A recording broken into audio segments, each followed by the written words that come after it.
ओकारं बिंदु संयुक्तम नित्यम ध्याय। आवाज आ रही है? नित्यम ध्यायन्ति योगिनः कामदं मोक्षदं चैव ओंकाराय नमो नमः।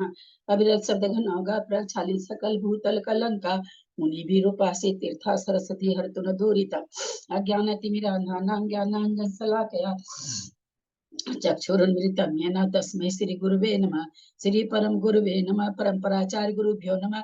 सकल कलुष विध्वंसकं श्रेषां परिवर्धकं धर्म संबंधकं भव्य जीव मनः प्रतिबोधकारकं पुण्य प्रकाश पापनाशंगतं शास्त्रं श्री गोमटसार जीव कांड नामधेयम श्री गोमटसार कर्म कांड नामधेयम। अस्य मूल ग्रंथ करता है श्री सर्वज्ञ देवा सदुत्तर ग्रंथ करता है श्री गंधर देवा प्रति गंधर देवा तेषां वचोनुसारता मासाद्य श्रीमत नेमि चंदाचार्य न विरिचितम इदम शास्त्र श्रोतारः सावधान ते शृण्वन्तु। मंगलम भगवान वीरो मंगलम गौतमो गनि मंगलम कुंद कुंदाद्यो जैन धर्मोस्तु मंगलम सर्व मंगल मांगल्यम शिव कल्याण कारकम जैनम जयतु शासनम जैनम जयतु शासनम। सरस्वती नमस्तुभ्यं वरदे कामरूपिणि विद्यारंभं करिष्यामि सिद्धिर्भवतु मे सदा। द्वादशम जिनवनी माता की जय। परम मांगलिक गोमटसार जी जीव कांड जी की जय। परम मांगलिक गोमटसार जी कर्मकांड जी की जय। नेमिचंदाचार्य जी की जय। रत्नचंद मुक्तार जी की अढ़ाई दीप में विराजमान सभी आचार्य उपाध्याय सभी साधु के चरणों में नमोस्तु नमोस्तु नमोस्तु। सभी आरिका माता जी के चरणों में वंदामी वंदामी वंदामी। सभी छुल्लक छुल्लिका एलक के चरणों में इच्छामी इच्छामी इच्छामी। सभी प्रतिमाधारी के चरणों में रूप में विराजमान प्रतिमाधारी के चरणों में वंदना वंदना वंदना। पूज्य बाबू जी नेमीचंद भाई साहब और भी जो पूज्य जन हो सबका सादर चरण स्पर्श सभी से सादर जय जिनेन्द्र। हम लोग परम मांगलिक ग्रंथ गोमटसार जी जीव कांड जी का स्वाध्याय कर रहे हैं जिसमें जो नेमिचंद आचार्य के द्वारा लिखित है और जिस पर टीका रत्नचंद मुक्तार जी ने की है उससे पढ़ रहे हैं। गोमटसार जीव कांड जी में आचार्य ने 20 पर रूपना के द्वारा जीव के बारे में बताया है। गुण स्थान जीव समास पर्याप्ति प्राण संज्ञा गति इंद्रिय का योग वेद कषाय ज्ञान संयम दर्शन लेश्या भव्यक्त सम्यक्त संगी आहार और उपयोग। हमारी सम्यक्त मार्गना चल रही है। पणनीय शीर्षा नेमिं गुणरेण विभूषणं महावीरं सम्मतरेण निलयं पैडिसमुक्कितनं गोचम सिद्धम सुधम पणमीय जिनिंदवर्णेमि चन्मकलंकं गुणरयन भूषणोदयं जीवस परुवणं गोचम।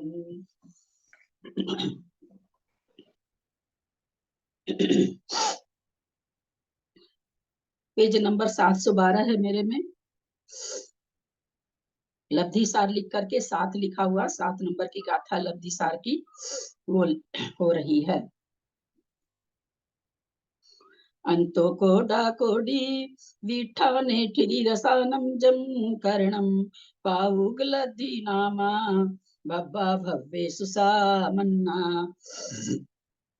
पूर्वोक्त 3 लब्धि युक्त यानी क्षयोपम विशुद्धि और देशना लब्धि से युक्त जीव प्रति समय विशुद्धि में वृद्धि होने के कारण आयु के अतिरिक्त शेष 7 कर्मों की स्थिति घटाकर अंतः कोड़ा कोड़ी मात्र कर देता है और अप्रशस्त कर्मों का अनुभाग द्विस्थानिक अर्थात लता दारू रूप कर लेता है।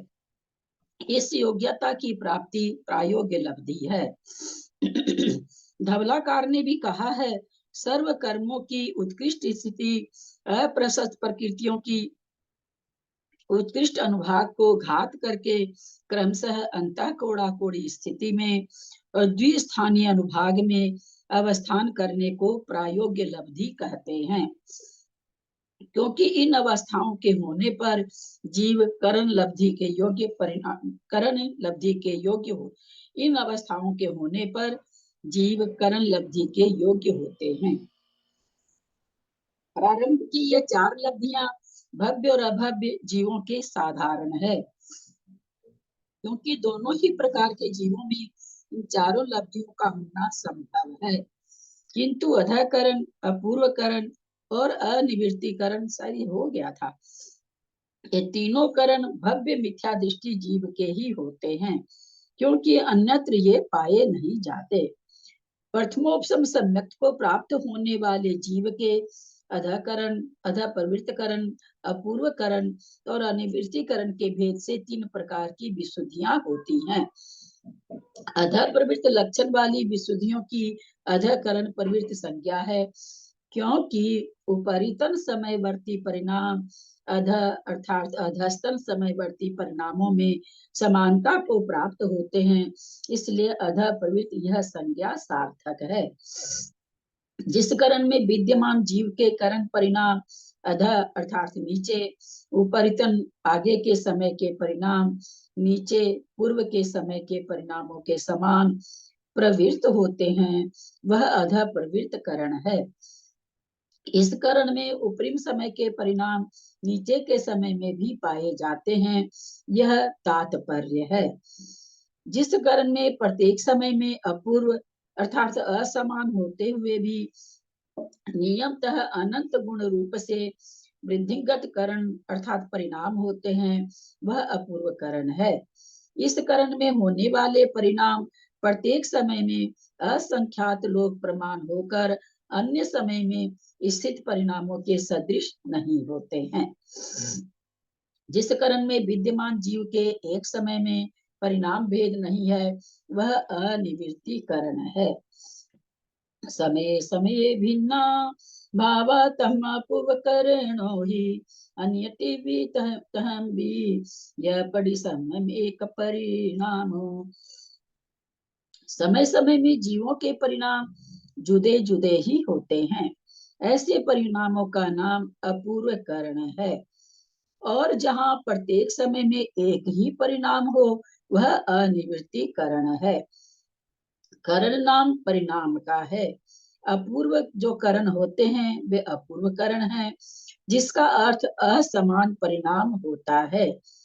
अनिवृत्तिकरण में एक एक समय के प्रति एक एक ही परिणाम होता है, क्योंकि वहां एक समय में जघन्य और उत्कृष्ट परिणामों के भेद का अभाव है। इन तीनों करणों के काल से ऊपर उपशमन काल होता है, जिस काल में विशेष में दर्शन मोहनीय उपशांत होकर अवस्थित होता है, वह उपशमन आधा है।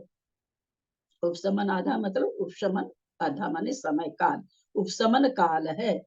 और उपशम सम्यक दृष्टि का अर्थात उपशम सम्यक दृष्टि का काल है। शंका, दर्शन मोहनीय का उपशम ललिता जी, ये जो परिणामों की बात आती है, तो ये विभिन्न जीवों की अपेक्षा होती है या एक एक विवक्षित जीव के तो होते हैं ना, कि परिणाम एक समान चल रहे हैं तो अनिवृत्तिकरण, हर समय जो विशुद्ध होते जा रहे हैं वो अपूर्वकरण, या दो जीवों की तुलना है, ये क्या होता है? तुलना तो जब भी होगी दो चीज में होगी ना।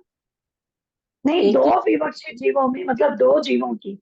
हाँ, आपस में कई जीवों की अधा प्रवृत्तिकरण आप घटाएंगे, जो पहले समय में चढ़ा जो बाद में चढ़ा, तो इस तरह से दो में घटेगा।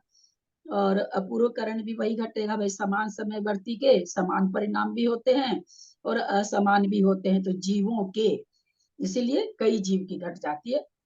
अनिवृत्तिकरण भी वही है, एक जीव के एक परिणाम होगा तो एक समय मतलब में। उस समय सारे जैसे 100 जने अनिवृत्तिकरण गुण उसमें अनिवृत्तिकरण कर रहे हैं, तो 100 के सेम परिणाम होंगे? हाँ, क्या यहाँ तो यही। मतलब, मैं यहाँ कंफ्यूज हो जाती हूँ ये चीज में। हाँ, आपका कहना ठीक है। वो अगर एक साथ चढ़े हैं तो यहाँ करें एक समय में एक ही परिणाम है, तो अगर एक समय में कोई जीव चढ़े तो उनके समान परिणाम होंगे। तो तुलना आपस में जीवों की होगी ना भाई, कि 10 जीव चढ़े हैं, 10 के एक से परिणाम होंगे।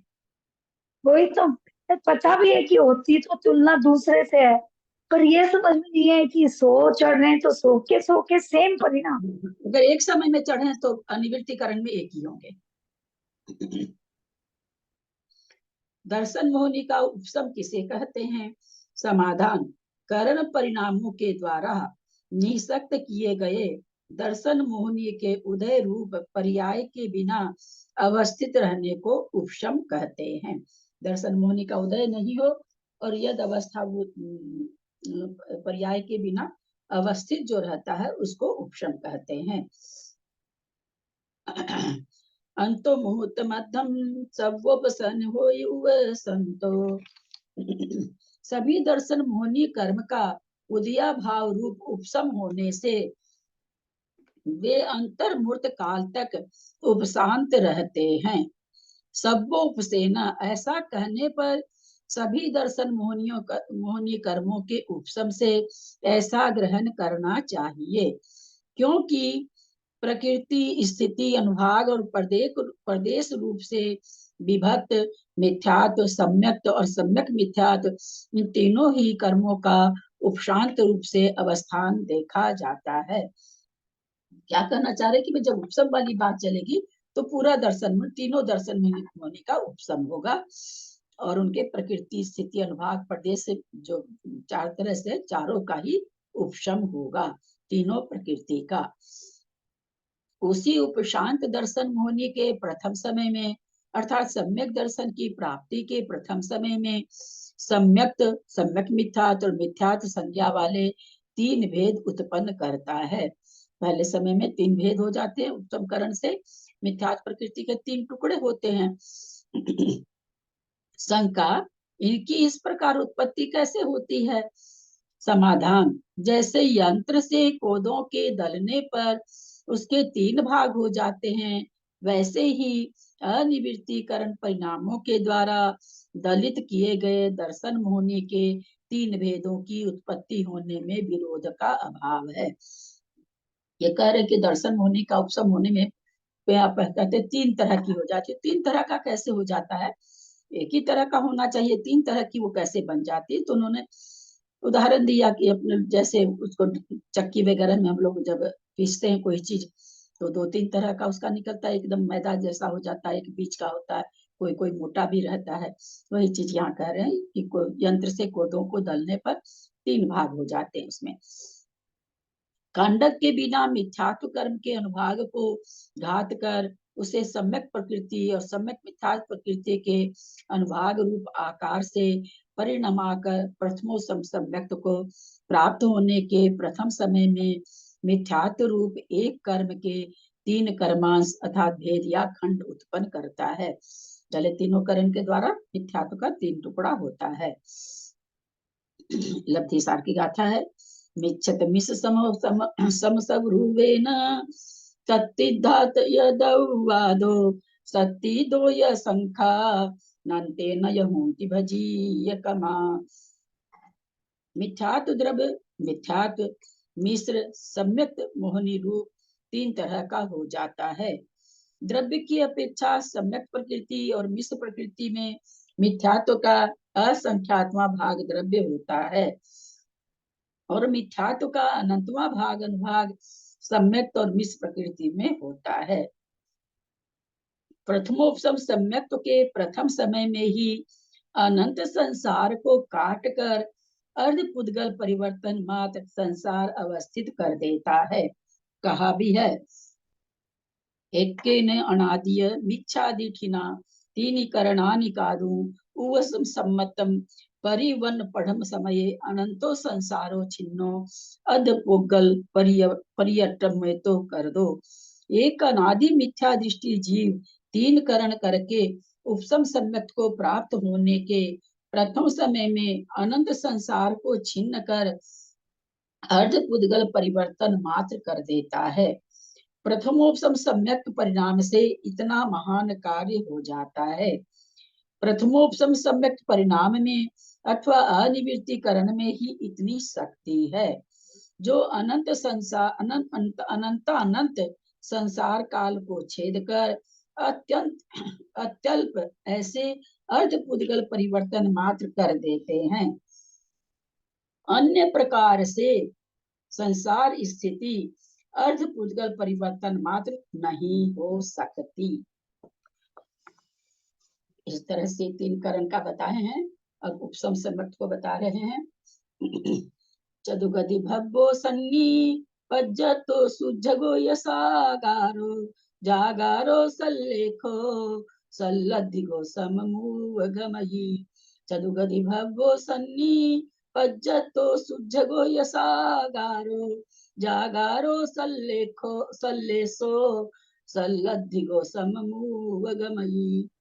पढ़ेगा था दो चारों को। चतुगति भव्यो सन्नि पज्जतो सुजगो यसागारो जागारो सल्लेसो सलद्विगे सम्ममुचगमयि। चतुर्गति भव्य है, संगी पर्याप्त है, सुत्कश्च साकारः, जागरूक सल्लेश्य सलब्धि सम्यक् मुपगच्छति।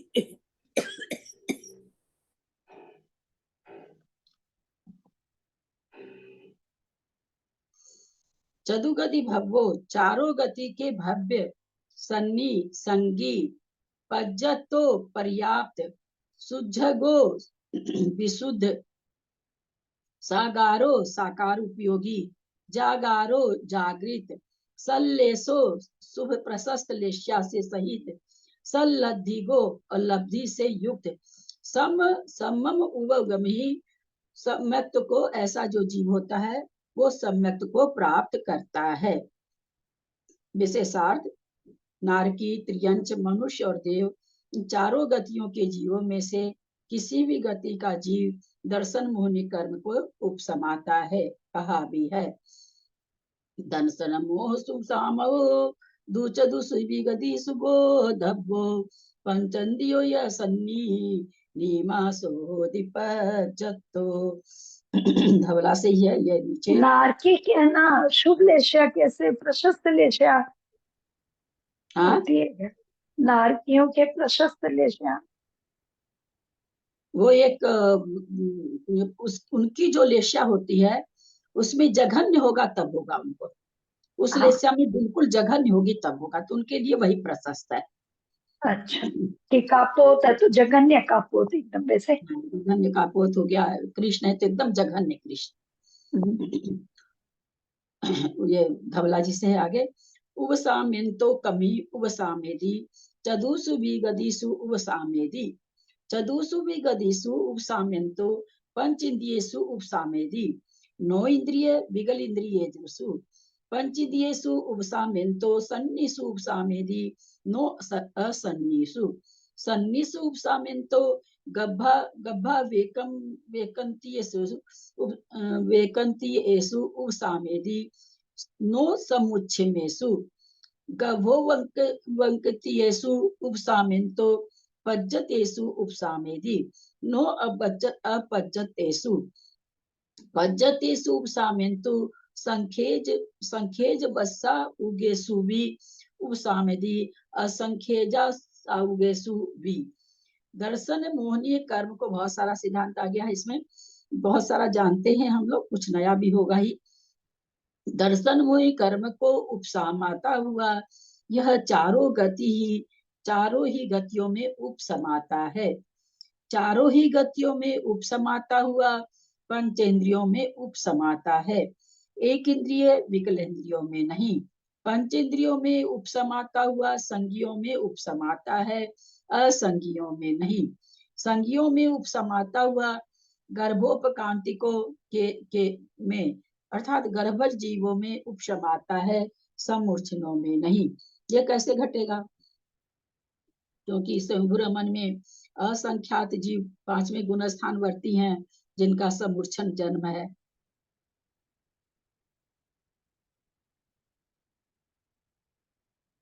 शंभुरमन समुद्र में असंख्यातों मगरमच्छ वगैरह हैं, 5वें गुण स्थान वर्ती हैं, बड़े बड़े मगरमच्छ, और सब समूर्छन जीव हैं।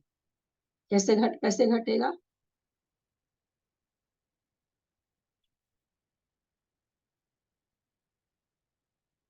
अपने तो सत्संख्यान योग द्वार में ऐसा कोई पेज नहीं रहा होगा, हर 4 पेज के बाद ये कथन आया है, हर 4 पेज के बाद खूब बताया गया है, हर 4 पेज के बाद उसमें तो, क्योंकि वो है ही वही चीज ही है उसमें तो।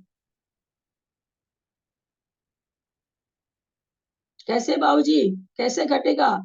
स्वयंभू रमन समुद्र में पांचवें गुण स्थानवर्ती असंख्यातों जीव हैं जो समूर्छन हैं। बाबूजी आवाज आ आवाज नहीं आ रही रही है? है? आपका पूरा चेहरा नहीं दिख रहा। हाँ, कोई बता रहे हैं क्या?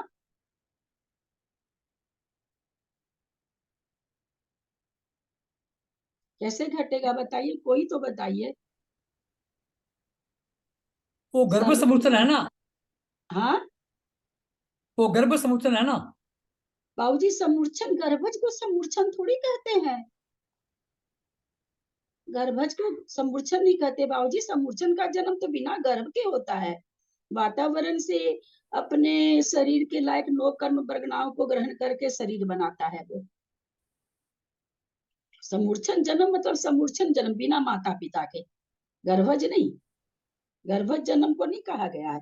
गर्भज जन्म में तो अंडा जरायुज है ना, पोता, जैसे 3 जन्म, वो 3 जन्म गर्भज है। समूर्छन जन्म तो अलग है। समूर्छन और क्या कहते हैं उसको, वो क्या कहते हैं जो देवों का होता है? व्यक्ति नहीं, बेक्रियक तो शरीर है ना। नहीं, व्यक्ति नहीं हो। उपपाद, उपपाद, गर्भ, उपपाद और समूर्छन, उपपाद तीन जन्म। जन्म है। समूर्छन जीव, यहाँ पर ये कह दिए समूर्छन जीव नहीं सम्यक दर्शन प्राप्त करता है। प्रश्न मेरा ये खड़ा है, असंख्यातो जीव 5वें गुण स्थान वर्ती हैं, फिर ये कैसे घटेगा? घटाओ यार, बहुत इजी है, घटाइए प्लीज प्लीज, कोई तो बोलिए। पूर्व में जो सम्यक दृष्टि था, नहीं, एकदम पता, आपके बोलते ही याद आ जाएगा। हाँ तो इजी है, बताने की जरूरत ही नहीं है ना, हाँ, क्योंकि दिमाग में हम लोग बहुत अपना, चाहे आपकी बात नहीं कर रहे, हम अपनी भी कर रहे हैं, और गुस्सा इतना भर लेते हैं कि प्रीति बताओ, प्रीति, प्रीति जैन। मैं बताती हूँ भाभी, पहले से सम्यक लेके आता है, वो पहले से सम्यक लेके आता है। सम्यक दृष्टि का जन्म, और मैं क्या कहना चाह रही है, सब कोई बंद रखे, क्योंकि बहुत हल्का परंतु बहुत जरूरी कथन है ये। नहीं आ रहा है, ये थोड़ी सी अफसोस की बात होगी। आप बंद करिए, किनके यहाँ से चू चू आ रहा है? आपका कहना, त्रिशला जी का क्या कहना आपका? ऐसे सम्यक लेके आता है, सब सम्यक की वर्णन होती है। सम्यक्त्व के साथ समूर्छन जन्म होता है क्या? नहीं होता। अरे भाई, ये सम्यक दर्शन प्राप्त कर लिया कोई मनुष्य, सम्यक दर्शन से च्युत हो गया, आगे जाके उसका सत्ता में बनी हुई है वो प्रकृति, कितने समय तक बनी रहेगी? कितने समय तक है? कितने लंबे समय तक सम्यक प्रकृति का उद्वेलना होता है? किसी और पर्याय में जाने से, पंचेंद्री में जाने से तो होता भी, उद्वेलना भी नहीं होती है। आगे उसे जाके वो समूर्छन जन्म ले लिया, उसकी सत्ता पड़ी है, पर्याप्ति को पूर्ण किया, परिणामों को भी शुद्ध किया, सम्यक प्रकृति उदय में आ गई, वेद सम्यक हो गया, उसी समय व्रतों को धारण कर लिया, 5वां गुण स्थान वर्ती हो गया। जो इसलिए व्रतों को धारण करके ऐसा आएगा आंसर। हाल फिलहाल में एक दिन, आप जैसे हम लोग कहते कि वैसे भाई साहब सबको खुश कर दिए, बोले अब सबको सम्यक हो गया, सबको इतना स्वाध्याय करते हैं। अब हम लोग, कोई पूछा था उनसे कि अब हम लोग स्त्री नहीं बनेंगे, बोले नहीं अब कभी स्त्री नहीं बनेंगे। तो उस पर हमने वहां तो नहीं कहा था, आप लोग को मैंने समझाया था उस दिन भी, ऐसा नहीं होता। सम्यक दर्शन के साथ मरेंगे तो नहीं होंगे। जो ये पुरुष बैठे हैं, क्या ये स्त्री नहीं होंगे क्या? अगर अभी सम्यक दर्शन छूट करके किसी का मरण हो, तो कौन कहेगा कि मैं स्त्री या नपुंसक नहीं हो सकता? कोई भी हो सकता है। सम्यक तो लेके मरे तब मतलब है कि भाई सम्यक के साथ पुरुष ही बनेगा, तो भी कोई जरूरी नहीं। अर्ध पुद्गल परावर्तन जो घूम रहा सम्यक होने के बाद, वो क्या कोई खास आदमी घूम रहा है क्या? कोई उसके ऊपर लेवल लग जाता है कि अर्ध पुद्गल परावर्तन घूमेगा? तो अर्ध पुद्गल परावर्तन घूमते हुए तो निबोध में तो जा रहे हैं, और आप पुरुष पर्याय को कहाँ गाना गा रहे हैं? ये कब है? आप सम्यक्त्व के साथ मरण करें तब तो सत्ता थी सम्यक्त्व की। समूर्छन जन्म हुआ, सम्यक प्रकृति को अंतर्मूर्त में विशुद्धि को प्राप्त किया, सम्यक प्रकृति को उदय में ले आया, 5वां गुण स्थान कर लिया, तो क्या कहेंगे कि सत्ता में लेके आया। वो सम्यक प्रकृति कहाँ से आई इसको? प्रथमो उपसम नियम से समूर्छन जीव प्रथमो उपसम प्राप्त नहीं कर सकता है, नियम से, एकांत से, ठीक है ना। वही यहाँ पर कहा उन्होंने कि समूर्छन में नहीं, जो गर्भज होगा वही करेगा। गर्भोपक्रांतिकों में उपसमाता हुआ पर्याप्तक में उपसमाता है, अपर्याप्तक में नहीं। पर्याप्तकों में उपसमाता हुआ संख्यात वर्ष की आयु वाले जीवों में भी उपसमाता है, असंख्यात वर्ष की आयु वाले जीवों में भी उपसमाता है। कहाँ क्या घटाना चाह रहे हैं कि संख्यात वर्ष वाले भी ऐसा क्यों कहना पड़ा इनको? असंख्यात वर्ष वाले भी उपसमाते हैं, ऐसा अलग से क्यों लिखना पड़ा?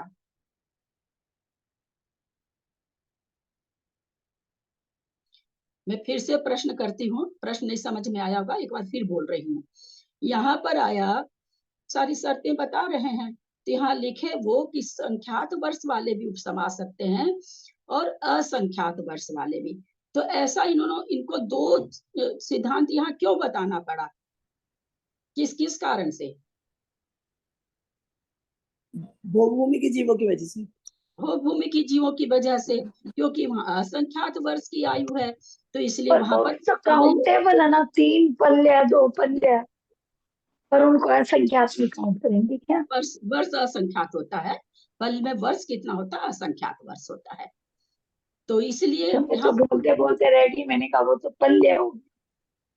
तो तो मैं बहुत बात आती है मंजू जी, ध्यान नहीं रहता आप लोगों को। जब भी पल्ले आता है तो मैं तो बोलती हूँ प्राय करके कि पल्ले का असंख्यातवां भाग मतलब असंख्यात वर्ष। ये चीज जहां पर भी आता है प्राय करके बोल देती हूँ मैं। तो यहाँ पर संख्यात वर्ष तो किस लिए कह दिए? कर्म भूमि के लिए। असंख्यात वर्ष कह दिए भोग भूमि के लिए। यानी भोग भूमि में भी प्रथमोपसम होता है और कर्म भूमि में भी होता है। अलब्ध पर्याप्तक निवृत्ति अपर्याप्त अवस्था को छोड़कर नियम से निवृत्ति पर्याप्त जीव ही प्रथमोत्तम सम्यक की प्राप्ति के योग्य होता है। कोई सोचे कि भाई जो पर्याप्ति पूर्ण करने वाला उसको निवृत्ति अपर्याप्त कहते हैं, तो अपर्याप्त अवस्था अंतर्मूर्त की है, उस अंतर्मूर्त में वो प्रथमोपसम प्राप्त कर ले, तो ऐसा नहीं होता है, पर्याप्ति पूर्ण होने के बाद ही कर सकता है। सारा सिद्धांत बहुत सा जाना हुआ था, फिर भी एक दो सिद्धांत अपने लोग को और नया भी मिला इसमें। सब नया मतलब चूंकि भूल जाते इसलिए नया, बाकी तो नया नहीं था। सब निरय भवनेषु दीव समुद्देग ज्योतिषि माने अभिजोग अभिजोग मन अभिजोगे वो सामो ही बोधब्बो। आगे और बता रहे हैं किसको किसको हो सकता है? सब नरकों में रहने वाले नारकियों में, यानी 7वें नरक का नारकी भी प्रथमोपशम कर सकता है, उसको भी ऐसे विशुद्ध 3 परिणाम हो सकते हैं। सब भवनों में देखिए समूर्छन को मना किया, लेकिन 7वें नरक के नारकी को मना नहीं किया, वहां भी प्रथमोपशम हो सकता है। सब भवनों में रहने वाले भवनवासी देवों में, सब द्वीपों समुद्रों में विद्यमान संगी पंचेंद्रिय पर्याप्त त्रियंचों में, 2.5 द्वीप समुद्रों में रहने वाले मनुष्यों में, सब व्यंतर आवासों में रहने वाले, सब व्यंतर आवास, तो 3 तरह का आवास इनका क्या क्या है? भवन आवास और एक और है भवन आवास, भवनपुर। भवनपुर, हाँ भवनपुर आवास, 3 जगह। तो इसलिए इन्होंने क्या लिख दिया? सब व्यंतर आवासों में, कि कोई ये सोचे कि नहीं जो पृथ्वी के नीचे हैं बस वही कर सकते हैं, ऐसा नहीं है, जहां भी कहीं है उनको हो सकता है। सब ज्योतिष देवों में, विमानों में रहने वाले नवग्रेव तक के देवों में, तथा अभियोग अनभियोग देवों में दर्शन मोहनी का उपशम होता है। संघ का त्रस जीवों से रहित असंख्यात द्वीप समुद्रों में, असंख्यात समुद्रों में त्रियंचों को प्रथम सम्यक उत्पन्न कराना कैसे बन जाता है? कहा जाता है ना कि योग और भाई, अनभियोग में क्या हुआ ये? हाँ ये अभी बोले ना, अभियोग और अनभियोग, देवों में। अनभियोग्य मतलब जो अभियोग्य देव है उसके अलावा सारे देव देव कैसे अनभियोग्य हैं। अभियोग्य जाति के देव अच्छा। हुए और उसके अलावा सारे देव कैसे हो गए अनभियोग्य हो गए। तो कहते भाई उनको भी तो और इनको भी इनके तो इतना संक्लेश रहता है अभियोग्य जाति के देवों के। नारकी से ज्यादा रहता है क्या? नहीं, नहीं ना, बस मतलब सातवें उनको जब बनाते हैं तब होता होगा उनको संक्लेश। नहीं, वो तो क्लीनिश होता है ना, वो अलग बात है। सब पर नारकी तो 24 घंटा ही संकलेश में है बेचारा। संक्लेश। संकलेश में थोड़ी है, मार काट कितना। सातवें नरक का नारकी तो पूछिए ही मत, जब वही हो रहा है तो फिर। अच्छा, यहाँ पर फिर हम क्या पूछने जा रहे थे आप लोग से। हाँ, यहाँ पर इन्होंने क्या शंका की है।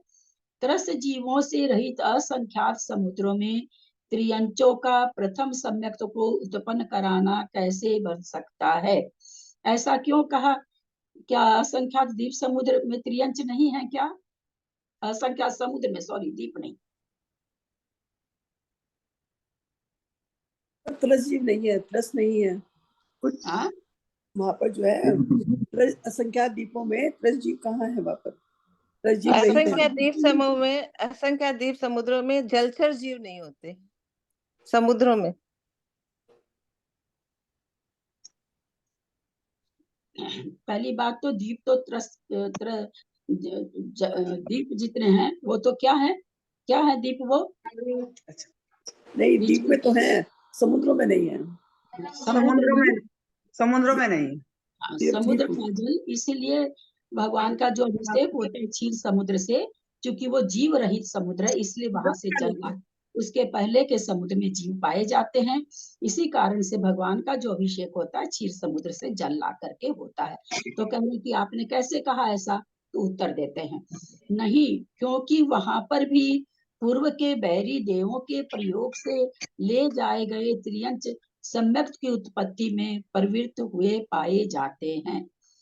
कहीं से चोंचो आ रही है, अपने पर ध्यान दें, कहीं से चोंचो आ रही है। शंका, नवग्रेवक से उपरिम अनुदिश अनुत्तर विमानवासी देवों में सम्यक्त की उत्पत्ति क्यों नहीं होती? नहीं होती क्योंकि उनमें सम्यक दृष्टि जीवों के ही उत्पन्न होने का नियम है। सागारे पट्टवगो निठवगो मज्जिमो भजी यगो जोगे अनदमीय जहन्न गोते जो तेउले स्याए। बाहर की गाथा है, 3 नंबर है क्या? जय धवल की है। दर्शन मोह की उपशम विधि का आरंभ करने वाला जीव अध प्रवृत्तकरण के प्रथम समय से लेकर अंतर मुहूर्त तक प्रस्थापक कहलाता है। अध प्रवृत्तकरण, प्रस्थापना चालू कर दिया, इसलिए प्रस्थापक कहलाता है। क्या खासियत हो जाती है प्रस्थापक होने के बाद? क्या विशेषता आ जाती है उस जीव में?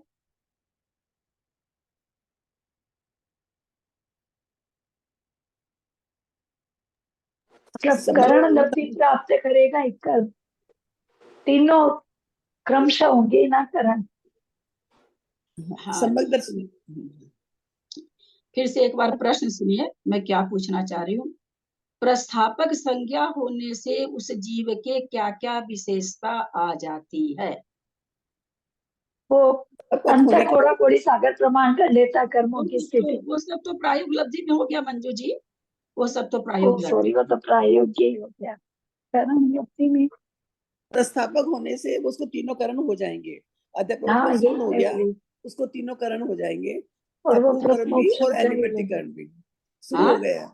सम्यक शुरू हो गया है, अध्याय पर्वत के बाद में अपूर्वकरण और अनिमित्तीकरण हो जाएंगे। ये स्टार्टिंग हो गई है। और बताइए, मजा नहीं आया? सुन के मजा नहीं आया? वैसे सही आपका, पर बहुत इससे भी ऊंचे सिद्धांत है इसके। अब वो समय को प्राप्त करेगा निश्चित रूप से। अनंत गुणी विशुद्धि प्राप्त करते रहे, विशुद्धि। ये सब बात नॉर्मल है मंजू जी, बहुत जगह। यहाँ पर प्रस्थापक अगर कोई हो गया तो उसके क्या विशेषता हो जाएगी? नंबर 1, मरण नहीं। मरण नहीं होगा, मरण नहीं होगा प्रथम सम्यक वो हो जाएगा ना। अब अपने को म्यूट रखें, इतनी देर के बाद, अब बहुत समय देने के बाद मैं बोलती हूँ, मेरा स्वभाव नहीं है फटफट बोलने का। सबसे पहली बात, चाहे तीनों लोक पलट जाए, उसका मरण नहीं होगा सम्यक तो करे बिना। नंबर 2, जो प्रस्थापक हो गया नियम से निष्ठापक होगा ही होगा। तीसरी बात, करण से वापस नहीं लौटता। करण शुरू कर दिया तो तीनों करण पूरे करेगा ही, तो इसलिए प्रस्थापक होते ही ये उसकी विशेषता आ जाती है। वह जीव उस अवस्था में साकार अर्थात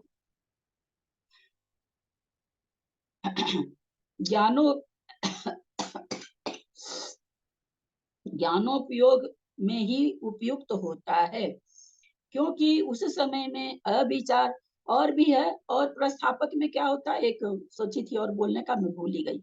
एक और खास नियम क्या है, मरण नहीं होता तो और एक चीज क्या नहीं होगी यहाँ पर, जैसे तीसरे गुण स्थान में मरण नहीं होता है, तो वहाँ एक नियम और है ना, और क्या नहीं होता है, आयु नहीं आयु बंद नहीं बढ़ेगी। होता है नरक नहीं वहाँ। जाएगा, नरक नहीं जाएगा, नरक नहीं। सुंदर। तो यहाँ मरण नहीं होता है। उसी तरह से प्रथमोपसम सम्यक दर्शन के समय में आयु का बंध भी नहीं होता है। ज्ञानोपयोग में ही उपयुक्त होता है, क्योंकि उस समय में अविचार स्वरूप दर्शनोपयोग की प्रवृत्ति का विरोध है। इसलिए मति श्रुत और विभंग में से कोई एक साकार उपयोग ही उसके होता है। यानी कोई विभंग अवधि ज्ञानी है तो उसको भी सम्यक दर्शन हो सकता, क्योंकि अभी क्या है, अभी वो मिथ्या दृष्टि ही है, सम्यक दृष्टि संज्ञा उसकी नहीं बनी है। प्रस्थापक हुआ है लेकिन वो सम्यक दृष्टि नहीं हुआ है, तो अगर किसी को अवधि ज्ञान है तो उसका विभंग अवधि ज्ञान भी उस समय रह सकता है। अनाकार उपयोग नहीं होता, क्योंकि अविमर्शक सामान्य मत मात्रग्राही चेतनाकार उपयोग के द्वारा विमर्शक स्वरूप तत्वार्थ श्रद्धान लक्षण सम्यक दर्शन की प्राप्ति के प्रति अभिमुख पना नहीं बन सकता। अविमर्शक जिसको विचार करने की शक्ति नहीं है, जो केवल दर्शनों उपयोगी है, सामान्य मात्रवगाही है। सामान्य मात्रवगाही किसको कहते हैं, दर्शनों उपयोग को कहते हैं। तो कोई सोचे केवल चेतना का उपयोग हो रहा है और विशेष बुद्धि से रहित है, विमर्शक से रहित है, विचार करने वाले से रहित है, उस समय उसको कहते हैं सम्यक दर्शन की प्राप्ति के अभिमुख वैसा जीव नहीं हो सकता, जो साकारोपयोगी होगा और श्रुत ज्ञान श्रुत के होगा, मति श्रुत और विभंग ज्ञान से युक्त होगा, अथवा खाली मति श्रुत से युक्त होगा, उसी को होगा। जागृत अवस्था में परिणत जीव ही सम्यक उत्पत्ति के योग्य होता है। कोई किसी को नींद आ रखी हो तो नहीं होगा, अन्य नहीं, क्योंकि निद्रा रूप परिणाम सम्यक की उत्पत्ति के योग्य विशुद्धि रूप परिणामों से विरुद्ध स्वभाव वाला है। निद्रा में उतनी विशुद्धि नहीं हो सकती। इस प्रकार प्रस्थापक के साकारो उपयोग का नियम करके निष्ठापक रूप अवस्था में और मध्य बीच की अवस्था में साकारो उपयोग अनाकारो उपयोग में से अन्यत्र जीव उपयोग भजनीय है। कितना सुंदर सिद्धांत निकाल के दिए हैं कि भाई हम आपको बार बार जो कह रहे हैं, प्रस्थापक कौन होगा, जो साकारो उपयोगी होगा। तो पारिशेष न्याय से क्या निकल गया कि भाई जो निष्ठापक है वो साकारो भी हो सकता, निराकार भी हो सकता। जिस समय निष्ठापना कर रहा है, सम्यक दर्शन की प्राप्ति कर रहा है, उस समय सम्यक दृष्टि जब बन रहा है, तो उस समय कोई जरूरी नहीं है कि साकारो उपयोगी रहे अथवा निराकार उपयोगी, कुछ भी रह सकता है, भजनीय है। साकारो रहे तो भी हो जाएगा, निराकार उपयोगी हो जाएगा तो भी हो जाएगा। कितना सुंदर न्याय दे के निकला ये कि हम खाली उसमें जो बार बार, नहीं तो क्या आता सेंटेंस कि प्रस्थापक भी और निष्ठापक भी तभी होगा जब साकारो उपयोग होगा, पर ऐसा कहीं भी नहीं आता। तो उसको यहाँ पर एक खुलासा करके लिखे हैं। दर्शन मोह के उपशमनाकरण को समाप्त कर, क्योंकि निष्ठा अगर कोई कृत्य वेदक होकर के अगर कोई मरता है, तो जिस भी पर्याय में जाता है वहां पर क्षायिक कब बन जाता है, किसी भी गति में जा सकता है, चारों गति की आयु का बंद करने वाला ये प्राप्त कर सकता है सम्यक दर्शन, अथवा क्षायिक भी कर सकता है। तो हम कृत्य वेदक की बात करें, कृत्य वेदक किसी ने कर लिया तो यहाँ पर जो आया है ना सकारो उपयोगी अथवा अनाकारो उपयोग, उसके लिए कह रहे हैं। तो ये कैसे घटेगा? कृत्य कृत्य वेदक होके कोई मरा, मान लीजिए वो नरक में जा रहा है, तो नरक में 5 जन्म उसका हुआ, वो छाई की सम्यक दृष्टि कब बन जाएगा? जन्म के प्रथम समय। अंतर जन्म के प्राप्ति पूर्ण होने पर जन्म के प्रथम समय में। प्राप्ति पूर्ण होने नहीं, पर। विग्रह गति में। नहीं विग्रह नहीं गति नहीं, नहीं, प्राप्ति पूर्ण होने पे बनेगा। प्राप्ति पूर्ण होने पर। अपर्याप्त अवस्था में। पर्याप्ति पूर्ण होने, और एक और क्या बोले कोई? विग्रह गति में। एक एक एक आवाज और आई, अपर्याप्त अवस्था में ही। अपर्याप्त अवस्था कौन बोल रहे हैं? हाँ, हमने बोला संजी जी। किसने? हमने आवाज नहीं पकड़ पाई मैं किसकी है।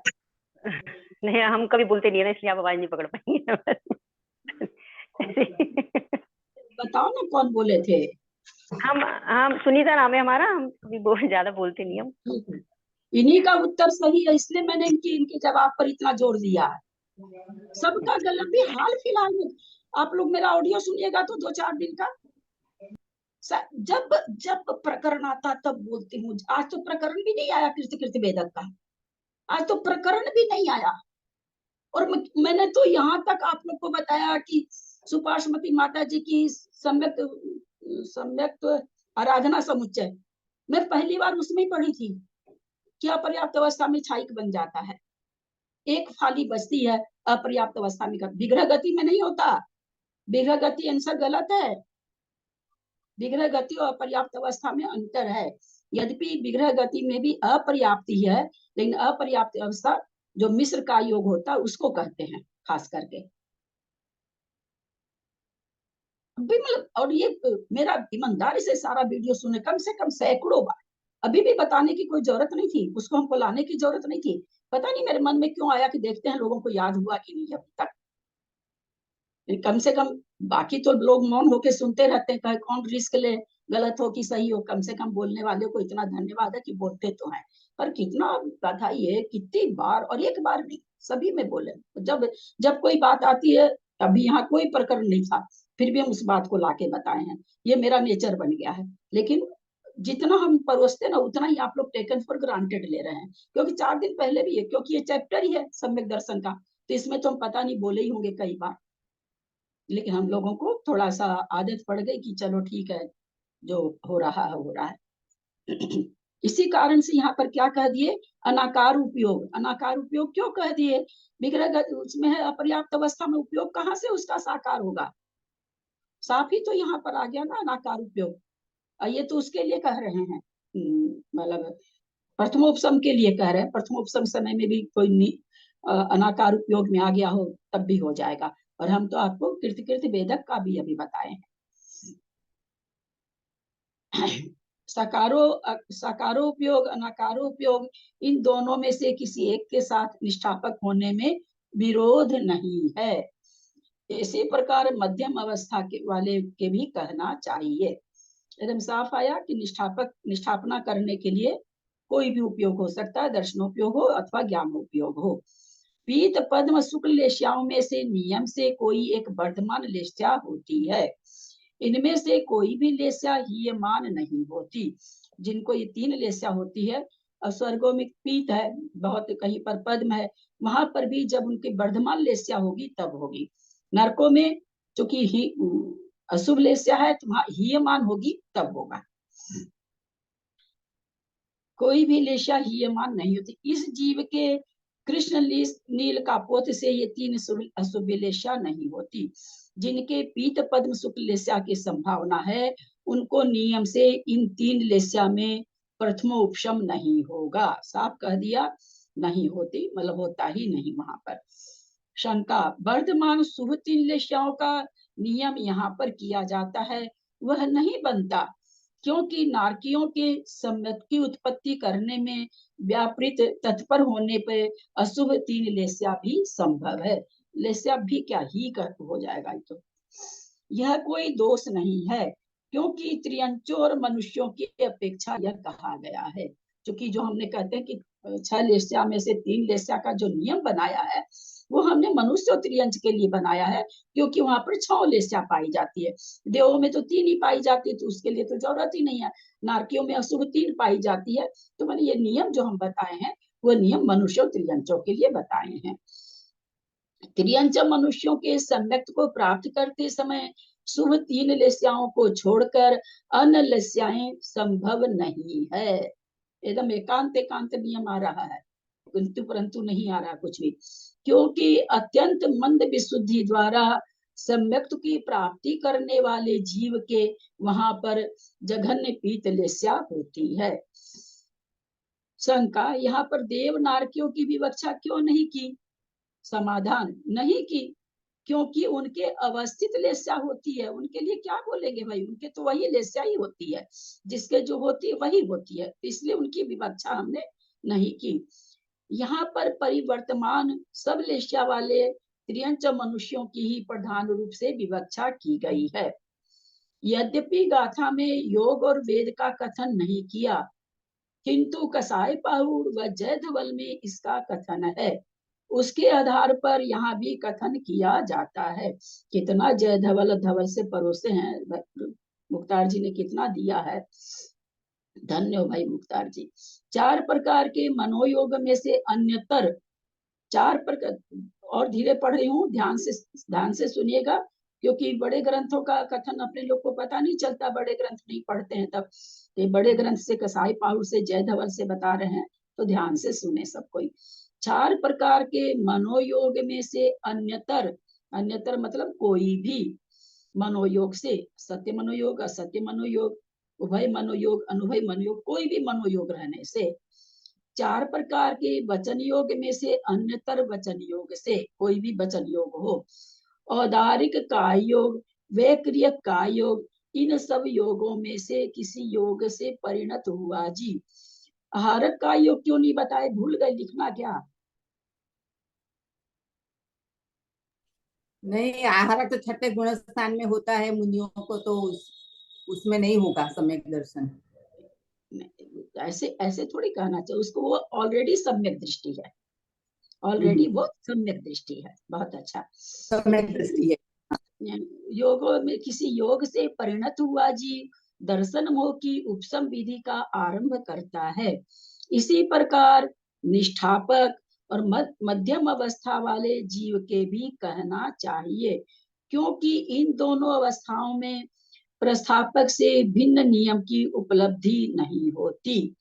यहाँ देखिए, योग के लिए अलग कहा है, बाकी पीछे अब उपयोग जो कहा गया, उपयोग में इन्होंने क्या क्या, साकारो और निराकारो, किसी में भी निष्ठापक हो सकता है। ध्यान दिया आप लोगों ने, निष्ठापक के लिए वहां पर अलग, पर यहाँ इन्होंने क्या साफ कह दिया कि यहाँ कोई अंतर नहीं है। क्योंकि यहाँ किस लिए अंतर होगा, चारों मनोयोग में से एक मनोयोग होगा तो निष्ठापक के भी होना ही है, और वचन योग के लिए काय योग जो लिखा, ये 2 काय योग में होता है, तो 2 काय योग तो निष्ठापक होगा तो भी हो गया। और आहारक वाले तो आहारक काय योग में कोई निष्ठापना तो करेगा नहीं, निष्ठापना 2 ही काय योग में होगा, या तो व्यक्तिगत काय योग हो या औदारिक काय योग हो। सम्यक्त की उत्पत्ति में व्यापृत हुए जीव के तीनों वेद में से कोई एक वेद परिणाम होता है, यानी प्रथमोपशम प्राप्त कर रहा, प्रथमोपशम की बात चल रही है, कोई भी वेद कर सकता है। वेद की यहाँ पर ऐसा नहीं कि भाई, क्योंकि चारों गति में हो रहा है, तो नपुंसक में भी नारकी में हो रहा है ना। अपने चलो त्रियंच और मनुष्य में तो तीनों ही वेद हैं, और बाकी मनुष्य देव और नारकी में तो 2 और 1 वेद है, तो कहते तीनों में हो सकता है। अब हम यहाँ कह रहे हैं, यहाँ तो प्रथमोपशम की बात आई है। छायिक सम्यक्त कौन सा वेद वाला प्राप्त, छायिक सम्यक्त को कौन सा वेदी प्राप्त कर सकता है? पुरुष वेदी कर सकते हैं। भाव वेद कोई सा भी हो सकता है, भाव वेद, भाव वेद कोई सा भी। एक मिनट, भाव से पुरुष वेदी। एक मिनट, हम अलग अलग पूछते हैं, क्योंकि बहुत बार हो चुका है और बहुत जरूरी है जानना। मंजू जैन, जयपुर। छायिक सम्यक्त होने के बाद वो पुरुष वेदी हो सकता है। वैसे तीनों वेदों से, तीनों वेदों से। चलिए, चलिए अशोका जैन बोलिए, दिल्ली। तीनों चलिए। तीनों सुमन बोले। जैन, पुरुष वेदी। त्रिशला जी, तीनों वेदों से हो सकता है। जेठी भाई साहब, तीनों वेद वाले कर सकते हैं सेक्शन। एक चीज ये है, यहाँ वेद आप लोग भाव से घटा रहे हैं कि द्रव्य से? द्रव्य से। भाव से। द्रव्य द्रव्य। मंजू जी द्रव्य से घटा रहे हैं क्या? भाव से। मंजू द्रव्य से केवल पुरुष जयपुर, योग, भाव से तीनों। वेदी केवल। भाव से। एक द्रव्य एक से पुरुष वेदी एक और भाव से तीनों वेदी। एक मिनट जयश्री जी, एक मिनट, क्योंकि ये सब कथन बहुत बहुमूल्य हैं, बहुत बार बताए जा चुके हैं। या तो फिर ऐसी चीज होती तो आप लोग को एक लाइन नोट कर लेनी चाहिए। मैं फिर से पूछ रही हूँ, मंजू जैन जयपुर, द्रव्य वेद और भाव वेद दोनों से बताइए अब आप लोग, क्योंकि बहुत कंफ्यूजन हो रहा है। द्रव्य और भाव दोनों तीनों ही वेदों से हो सकते हैं, मतलब तीनों ही वेद हो सकते हैं। ठीक है, बस इतना ही केवल बोलिए। त्रिशला जी दिल्ली, तीनों वेदों को हो सकता है। द्रव्य से भाव से। हाँ, मैं सुमन बताऊं जैन दीदी? दिल्ली, हाँ बस द्रव्य से। एक मिनट, कोई पहले उत्तर नहीं दे, मैं सबसे पूछूंगी, बिल्कुल चिंता ना करें। सुमन जैन दिल्ली, भाव से। भाव से। और द्रव्य से? द्रव्य से। द्रव्य भी होना चाहिए, भाव भी कोई होना दूसरा चाहिए। नहीं बोले, एकदम नहीं बोले कोई दूसरा। हाँ द्रव्य से सुमन जी, हाँ जी, द्रव्य से भी होना चाहिए और भाव से भी। भाव से भी। चलिए अशोका जैन दिल्ली, द्रव्य से पुरुष वेदी होगा, भाव से जो है वो तीनों वेद हो सकते हैं। चलिए जयश्री श्राप, गर्दन हिलाई यानी साफ। हाँ, द्रव्य से पुरुष वेदी होगा, भाव से कोई भी वेद से होगा। चलिए बीना हाँ। जैन, हाँ, द्रव्य से पुरुष वेदी होगा, भाव से तीनों वेद हो सकते हैं। जेठी भाई साहब,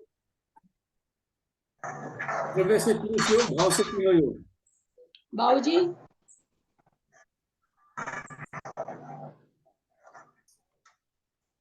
हमको प्रश्न फिर से बोलो, हमारी लाइन कट गई थी, हम फिर से जुड़े हैं अभी। मेरा यहाँ प्रश्न ये है, छायिक सम्यक दर्शन प्राप्त करने वाला द्रव्य और भाव से कौन सा वेदी होना चाहिए? द्रव्य से तो पुरुष वेदी होगा और भाव से तीनों वेद हो सकते हैं। चलिए मंजू जैन मंजू पाटनी कलकत्ता, हाँ दीदी, द्रव्य से पुरुष वेद और भाव से तीनों हो जाए। प्रीति, द्रव्य से तो पुरुष वेद और भाव से तीनों वेद हैं। निमिचंद भाई साहब,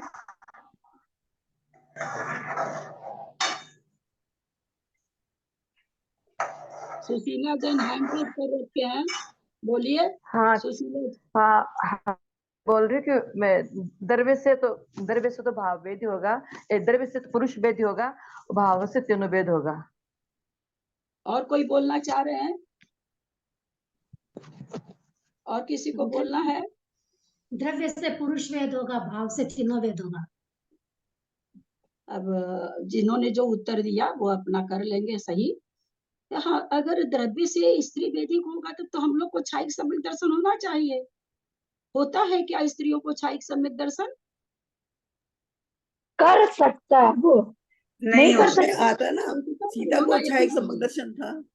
हाँ, आता है ना प्रथमा योग में कि सीता को छायिक सम्यक दर्शन था, नहीं आता ये इस कथन के तहत होता है। सीता जी और कहीं वहां पर छायिक सम्यक दर्शन। और फिर मैं एक बात और आप लोगों को कहती हूँ, वर्तमान योग को सिद्धांत में नहीं घटाइएगा, नहीं तो फिर वही हो जाएगा 16वें स्वर्ग से नीचे कैसे जा रहा है ना। इसलिए वर्तमान योग का पढ़ा हुआ बात बिल्कुल, कल मैंने तो यहाँ तक कहा कि कथानक भी जो कथानक जहाँ पढ़ते हैं वही घटाना चाहिए, है ना। सिद्धांत में वर्तमान योग न लाए प्लीज, एकदम भ्रमित हो जाएंगे।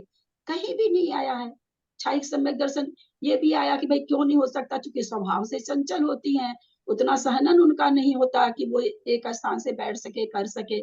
तो वेद से तो पुरुष वेदी, नपुंसक वेदी को भी नहीं, द्रव्य वेद तो केवल पुरुष वेद को होगा। भाव से तीनों वेद को छायिक सम्यक दर्शन हो सकता है, चारों आयु बांधने वाले को हो सकता है। ये भी तारीफ की बात है, कोई भी आयु बांध ले तो भी हो जाएगा। अब जिन्होंने जो उत्तर दिया है अपना समझ लें। ये प्रस्थापक तो तीनों वेदों वाले नहीं होंगे, प्रस्थापक निष्ठापना की बात नहीं कर रहे, प्रस्थापक शुरुआत है। यहाँ अब प्रस्थापक निष्ठापक कुछ मत लगाइए, हम सीधा सा प्रश्न के एक तो आलोचना करेंगे। प्रश्न अपने से कुछ नहीं घुसा है। सुनिए, पहले सुन लीजिए कि वहां प्रथम योग में ऐसे आया, सीता ने वो किया, बिल्कुल भी नहीं घटाएंगे, सिद्धांत को दूषित नहीं करेंगे, नंबर 1। नंबर 2, प्रश्न जो पूछा जा रहा है उस पर अगर ध्यान टिकाएंगे, क्या क्यों गलत हो जाता उत्तर, कहीं और भाग जाता मन, अरे उसमें तो ऐसा होता था, उसमें तो ऐसा होता था, इस कारण से यहाँ प्रस्थापक निष्ठापक तो मैंने लगाया ही नहीं। और अगर प्रस्थापक भी घटाना चाह रहे हैं साई सम्यक दर्शन का, तो द्रव्य से पुरुष वेद ही होना चाहिए, निष्ठापक तो होगा ही नहीं, निष्ठापक तो भाव से भी नहीं होगा। एक बात और, प्रस्थापक तो क्या नाम है, सो तीनों वेद ही हो सकता है, निष्ठापक जब भी होगा पुरुष वेद ही होगा, भाव से भी। कोई भी सम्यक दर्शन के प्रतिवेदक मर करके भाव से भी स्त्री वेदी नहीं बनता। हाँ वो तो पता है, वो पता है मरने के बाद। हाँ, मेरे को लगा शुरुआत कहाँ से होगी, तब मैंने कहा तीनों वेदों में से कोई भी वेद हो। स्त्री वेदी, द्रव्य स्त्री वेदी को छाइक सम्यक दर्शन नहीं होता, भाव से तीनों वेद वाले को होता है। ये सब प्रसंग यहाँ थोड़ी है, लेकिन हम खाली आप लोगों को रिवाइज करने के लिए इतना ले जाते हैं अंदर में, यहाँ थोड़ी कोई आया है, अभी कुछ भी नहीं आया। क्योंकि यहाँ वेद की बात आई, इसलिए मेरे को यह आया कि थोड़ा सा यहाँ पर वो भी दोहरा दें। छायोग सम्यक दर्शन द्रव्य से भाव से किसको होगा? पुरुष वेदी को, पुरुष वेद को, पुरुष वेद को। कितना जल्दी उत्तर आप लोग का गलत आ जाता है। तीनों वेदों से, तीनों। ये तो कोई भी कर सकता है। थोड़ा सा दिमाग क्वेश्चन तो लगाना हमको चाहिए। सुनाई नहीं देता, क्वेश्चन सुनाई नहीं देता, आंसर आ जाता है, समझ में ही नहीं आता। बहुत बार लोगों को मना करते हैं, मंजू जी आपके सामने हमारी त्रिशला जी को थोड़ी आदत है जल्दी देने की, और इनकी बहन को तो इनसे भी ज्यादा जल्दी आदत है। हम तो खोलते ही रह जाते हैं, जितने देर में आंसर आ जाता है। मतलब बीना जी तो और भी जल्दी बोलती हैं, और जल्दी के कारण हर चीज को जानते हुए बीना जी गलत करती हैं। बीना जी के साथ तो हम देखते हैं कई चीज कि वो जानते हुए गलत कर जाती हैं।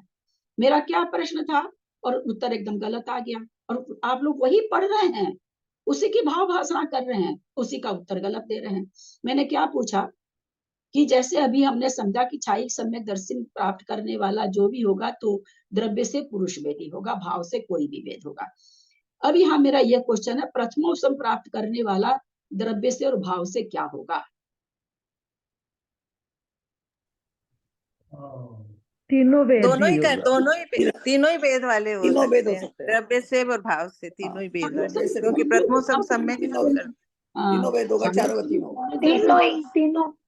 हाँ, तो द्रव्य से तीनों वेद वाला कर सकता है, और भाव से जब छाई की कर सकता है तो छायोपसमिक तो कर ही लेगा, उपसम कर ही लेगा, है ना। चलिए ठीक है। अपना स्वाध्याय इसलिए बहुत आगे नहीं बढ़ पाता क्योंकि बीच में बहुत कुछ बहुत कुछ पूछने लग जाते हैं। इस जीव के करण लब्धि सव्यपेक्षा करण लब्धि के संबंध युक्त क्षयोपम विशुद्धि देशना और प्रायोगिक इन लब्धियों से संयुक्त पना होना चाहिए, उसी को करण लब्धि होगी, जिनको ये 4 लब्धियां होगी। क्योंकि उनके बिना दर्शन मोह के उपशम करने रूप क्रिया में प्रवृत्ति नहीं हो सकती, क्योंकि क्षय उपशम से विशुद्ध परिणाम विशुद्धि में, विशुद्धि से दर्शन में हुए, देशना में हुए, देशा से प्रयोग में हुए, तो विशुद्धि धीरे धीरे बढ़ रही है। तो जब तक उस बढ़ती हुई विशुद्धि तक कोई नहीं पहुंचेगा तब तक तो करण परिणाम हो ही नहीं सकते। तो वही कहते हैं चारों लब्धि से युक्त होना चाहिए। चलिए आगे ले रहे हैं, गाथा नंबर 653। चत्तारी विमखेतायिम आउग बंदे न हो दिसम्मतम। बहुत अच्छे अच्छे सिद्धांत आ रहे हैं। अनुवद महवदायिम नलहि देवागम मोत्तुम। क्या बढ़िया बढ़िया सिद्धांत है। चत्तारी विमखेतायिम आउग बंदे न हो दिसम्मतम अनुवद महवदायिम नलहि देवागम मोत्तुम। चलिए चत्तारि विखेतायिम् आहुकबन्धेन होति सम्मतम् अणुवद महवदायिं नलहि देवाहुकं मोतुम्। चतुर्वार्यपि क्षेत्राणि आयुष बंधेन भक्ति सम्यक्तम अनुवर्त महावर्तानि न लभते देवाशुकम भुक्त्या। बहुत सुंदर गाथा। चत्तारीविम, चारों ही गति की आयु, खेताई माने चारों गति संबंधी, चारों क्षेत्र संबंधी आयु, आयु बंधे न, आयु के बंद हो जाने पर होदी होता है सम्यक। चारों गति की आयु बंद कोई कर लिया है फिर भी सम्यक तो हो सकता है। अनुवद महवदायिम, अनुवद माने अनुव्रत, महवदायिम माने महाव्रत, न नहीं, लहही माने प्राप्त करते हैं, देवायुगम मोत्तुम माने छोड़कर, देवायु को छोड़कर इन दोनों तरह के व्रतों को कोई नहीं धारण कर सकता है। अब ये बताइए, ये यहाँ ये कहना चाह रहे हैं कि जिसको देवायु का बंद हो गया है वही अनुव्रत और देवायु के बंद होने पर, मात्र एक देवायु में है जिसका बंद होने पर अनुव्रत और महाव्रत ले सकता है। तो जिसने देवायु का बंद नहीं किया है अथवा किसी आयु का बंद नहीं किया है उसके व्रत हो सकता है कि नहीं, वो देश संयम ले सकता है कि नहीं, अथवा सकल संयम ले सकता है कि नहीं। ले सकता है दीदी, ले सकता है, फिर भी कोई आयु बंद नहीं हुई है। ले सकता है। उसका आयु का अपकर्ष काल अंत में आ जाएगा देवायु का बंद होके। नहीं वो देखिए, आंसर क्यों आप लोग का गलत होता है? आप बीच में अपकर्ष काल कहाँ से ले आए? सीधा सा प्रश्न है ना कि भाई देवायु और नरक जो कह रहे हैं कि भाई देवायु के बंद होने पर दोनों व्रत ले सकता, तो मेरा ये क्वेश्चन था कि जिसको देवायु का बंद नहीं हुआ है तो व्रत नहीं ले सकता है क्या? तो व्रत तो ले ही सकता, बाकी 3 आयु को तो इन्होंने पहले ही माइनस कर दी कि 3 आयु के बंद होने पर होगा ही नहीं, तो वो तो पहले ही माइनस हो गई। अब यहाँ पर ये कह रहे हैं देवायु के होने पर हो सकता, तो क्या देवायु का बंद नहीं हो तो कोई देश व्रत नहीं ले सकता है क्या? महाव्रत नहीं ले सकता? तो ले सकता है, आयु का बंद नहीं होने पर व्रत तो ले सकता है।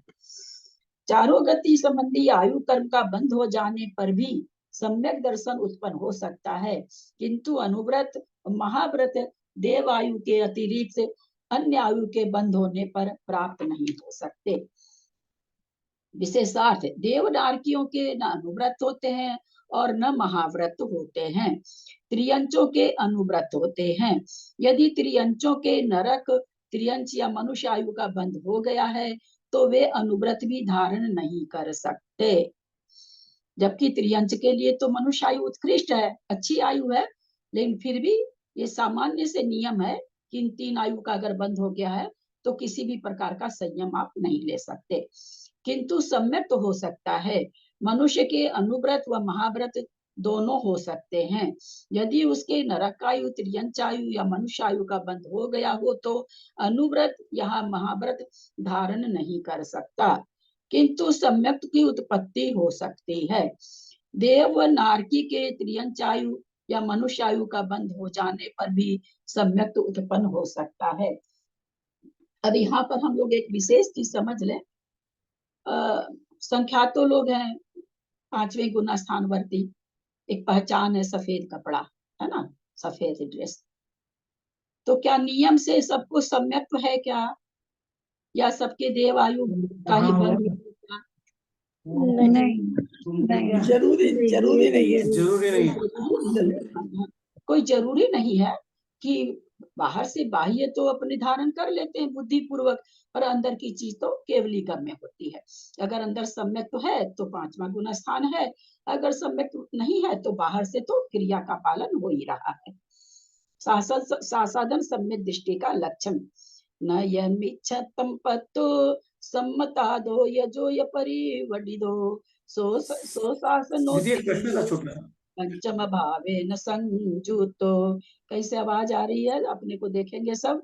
नयमिच्छतं पत्तो सम्मतादो यजो य परिवडिदो सो शासनोति नेयो पंचम भावे न संजुतो। गाथा का उच्चारण करें।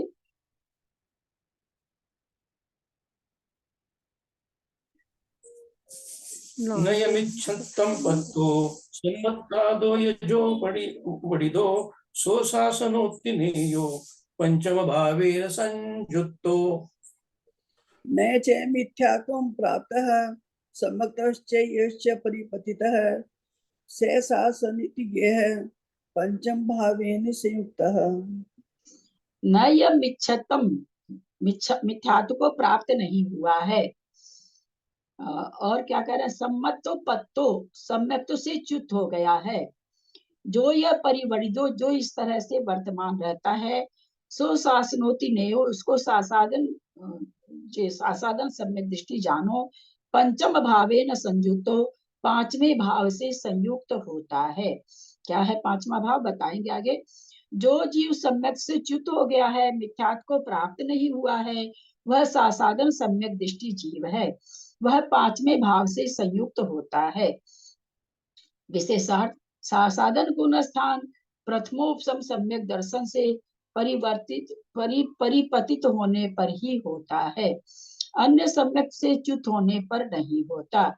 किंतु कसाय पाहुड़ के मतानुसार द्वितीयोपसम सम्यक्त से पतित होने पर भी सासादन सम्यक्त सासादन गुण स्थान संभव है। सासादन सम्यक दृष्टि पंचम भाव अर्थात पारिणामिक भाव कहा गया है। 5 भाव होता है, छायिक, छायोपसमिक और औपसमिक और औदैहिक और पारिणामिक। किंतु यह पारिणामिक भाव भव्यत्व के समान अनादि नहीं है। पारिणामिक भाव कहते हैं ना भाई, जीवत्व, भव्यत्व और अभव्यत्व, ये पारिणामिक भाव है। ये क्या है, जीव के अनादि से है ना, जीवत्व पना अनादि से है। जो अभव्य वो अभव्य है, जो भव्य भव्य। तो कहते इस तरह से आप पारिणामिक, ये जो पारिणामिक भाव यहाँ हम साधन को बता रहे हैं, इसको आप अनादि से मत समझ लेना। क्या हो जाएगा अगर अनादि से समझेंगे तो, अगर अनादि से मान ले तो क्या खराबी हो जाएगी। ये हो जाएगा कि वो सासदन में रहेगा, अनादि से भाव है वो तो सासदन में रहेगा ना। अनादि से सासादन सम्यक दृष्टि का है। अनादि से सासादन वाला हो गया, यानी उसमें सम्यक दर्शन, जो जीव है, जितने जीव है अनादि से सबके सम्यक दर्शन हुआ है, तभी तो सासादन में आया है ना। प्रथमोपसम होने पर ही आता है, तो क्या निकल जाएगा कि सभी को सम्यक दर्शन हो चुका है। तो कहते ये अनादि नहीं है। परंतु दर्शन होने कर्म की अपेक्षा, कितनी सुंदर सुंदर व्याख्या है, इतना बारीकी से तो कभी ध्यान ही नहीं जाता है। परंतु दर्शन होने कर्म की अपेक्षा यह पारिणामिक कहा गया है, जो सादी है। इस गाथा संबंधी विशेष कथन गाथा 19 के विशेषार्थ में है। सबसे पहले गुण स्थान पर रूपना ही थी, तो उसमें बहुत अच्छी तरह सब चीज आ चुका है, वहां से देखना चाहिए। पुनरुक्ति दोष के कारण यहाँ पर नहीं लिखा जा रहा। जिस सम्यक दृष्टि जीव ने विसंयोजना द्वारा अनंतानुबंधी चतुष्क को निसत्व कर दिया है, वह जब मिथ्यात्व या सासादन को प्राप्त होता है, तब मिथ्यात्व या सासादन के प्रथम समय में अनंतानुबंधी चतुष्क का स्थिति सत्व पाया जाता है। जिस सम्यक दृष्टि जीव ने विसंयोजना के द्वारा अनंतानुबंधी चतुष्क को निसत्व कर दिया है, वह जब मिथ्यात्व या सासादन को प्राप्त होता है, तब मिथ्यात्व या सासादन के प्रथम समय में अनंतानुबंधी चतुष्क का स्थिति सत्व पाया जाता है। शंका, असदरूप अनंतानुबंधी चतुष्क की सासादन में सत्ता रूप से उत्पत्ति कैसे हो सकती है? क्या क्वेश्चन कर रहे हैं इन्होंने, क्या कहा ऊपर कि जिसने अनंतानुबंधी की विसंयोजना करी, तो अनंतानुबंधी की जिसने विसंयोजना करी उसको तो सत्व पूरा खत्म हो गया। जब सत्व पूरा ही खत्म हो गया तो उसको कहाँ से ले आएगा, उसका सत्ता कहाँ से ले आएगा? इन्होंने कहा ना स्थिति सत्व पाया जाता है, तो कहाँ से? वही यहाँ पर क्वेश्चन कर रहे हैं, शंका कर रहे हैं कि उसको तो सतरूप थी ही नहीं अनंतानुबंधी, तो सासादन में सत्ता रूप कैसे हो गई? क्योंकि आप तो कह रहे विसंयोजना करके आया है, तो सासादन परिणामों से। शंका, यह सासादन रूप परिणाम किस कारण से उत्पन्न होते हैं? तो अनंतानुबंधी चतुष्क के उदय से। शंका, अनंतानुबंधी चतुष्क का उदय किस कारण से होता है? समाधान, परिणाम विशेष के कारण अनंतानुबंधी चतुष्क का उदय होता है। परिणामों के महत्व बस शेष कसायों का द्रव्य सासादन गुण स्थान में उसी समय अनंतानुबंधी रूप से परिणम कर उसका उदय देखा जाता है।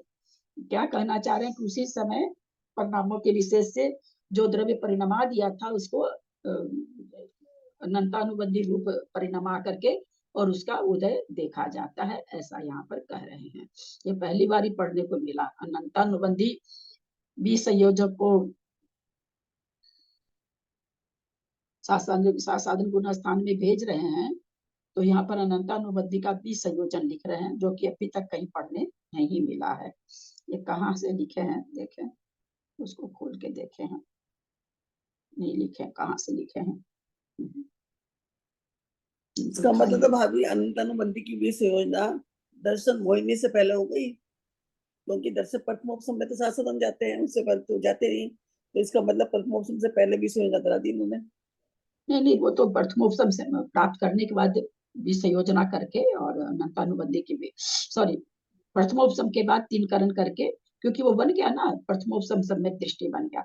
लेकिन अनंतानुबंधी की 20 योजना तो छायोपसम ही की करता है, ऐसा ही अभी तक पढ़ने में आया है। नहीं, ये आया ना, तो फिर इसने देना प्रथमोपसम के समय में ही तो साधन गुण स्थान होता है। प्रथमोपसम सम्यक के बाद करेंगे, पहले तो कर ही नहीं सकता, मिथ्या दृष्टि तो इसका स्वामी। वो मैं समझ रही हूँ, वो मैं बात समझ रही हूँ आपकी, लेकिन मैं ये कहना चाह रही हूँ कि जब प्रथमोपसम का जो समय होता है, उसी में अगर अनंतानुबंधी का उदय आ गया तो साधन में जाएगा वो, है ना।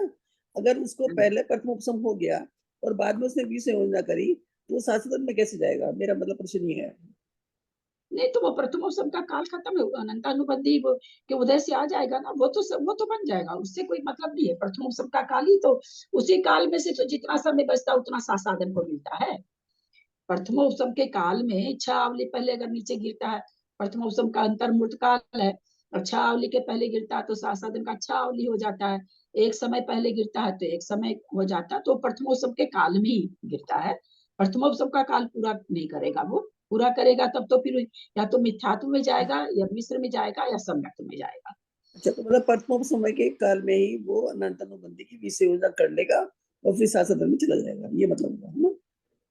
हाँ, अगर उदय में आ जाएगी 20 योजना करके, अगर संयोजन वापस कर लिया तो आ सकता है। यहाँ पर ये कहना चाह रहे हैं। सदहना सदहना दस सदहना जीवस होइतच्चेषु वीर्या वीर्येण समो सम्मामिच्छेतुना यज्ञो सदहना सदहनम जस्य जीवस होइतच्चेषु वीर्या वीर्येण समो सम्मामिच्छेतुना यज्ञो। कोई कुछ बोल रहे थे, 1 मिनट गाथा को कर लेते हैं, गाथा का उच्चारण करें।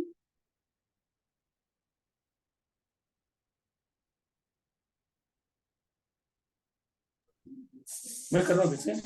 सद्धना सद्धनम जस्य जीवस्य होई तच्चेषु वीर्या वीर्येण समो सम्मामिच्छोत्तिना यवो। श्रद्धा श्रद्धानं यस्य च जीवस्य भवति तत्त्वेषु वीरता वीर्येण समः सम्यक् मिथ्या इति ज्ञातव्यः।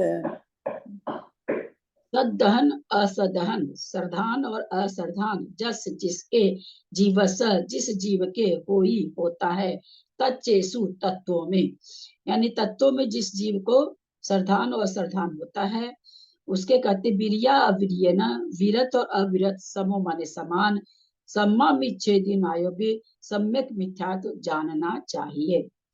जिस जीव के तत्वों में सरधान और असरधान युगपद प्रकट होता है, उसे वीरता वीरत के समान सम्यक मिथ्या दृष्टि जानना चाहिए। विशेषार्थ इस गाथा में सम्यक मिथ्या दृष्टि का कथन है। गाथा 21 में भी सम्यक मिथ्या दृष्टि का कथन हो चुका है, अतः विशेष जानने के लिए गाथा 21 का विशेषार्थ देखना चाहिए। स्वाध्याय यहाँ पर तीसरी कहते हैं, कोई कुछ बोल रहे थे बीच में, कुछ है, कोई प्रश्न है क्या? किसी का कोई प्रश्न तो कर मेरा लीजिए। छोटा सा प्रश्न है दीदी, ये गाथा नंबर 653 में तीसरी चौथी लाइन में मनुष्य के अनुव्रत महाव्रत दोनों हो सकते हैं, ये वाक्य काय के लिए आया, कैसे आया?